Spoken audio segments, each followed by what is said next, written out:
টুসি রয়, দেখো পুরো আইডিতে লাল। কেন লাল? চলো প্রত্যেকটা ভিডিও দেখো, এই যে সাইডে থ্রি ডটে গেলাম, সাপোর্টে গেলাম, এই সাপোর্টে যাওয়ার পরে দেখো আধার কমেন্টিতে গেলাম, এখানে দেখো সব লাল, মানে যত ভিডিও করেছে সব কপিরাইট।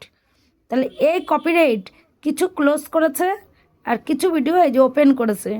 এখানটায় টাচ করে ওপেনের ভিডিওতে টাচ করো, এই টাচ করো, এই রিভিনিউ করো, দেওয়ার পরে এই যে ডিলিট, এভাবে ডিলিট করে দাও। এই আমার কথা হচ্ছে, তুমি যখন ভিডিওই করতে চাচ্ছ তুমি নিজের ভয়েসে ভিডিও বানাও, তাহলে দেখবে আর কখনো কপিরাইটও আসবে না, এই ক্লোজগুলো হবে না, এই ওপেনগুলো, এই যে এই, ঠিক আছে। আর একটা দেয় রিভিনিউ শেয়ার, যদি হয় রিভিনিউ শেয়ার করতে বলে, কিন্তু সেটা এখনও দেয়নি অ্যাকসেপ্ট, কিন্তু আমি সেটাকে নিজেও বলি করতে হবে না। সবসময় জানবে নিজের ভয়েসে যদি তুমি ভিডিও করতে পারো তাহলে এই জিনিসটা হবে না।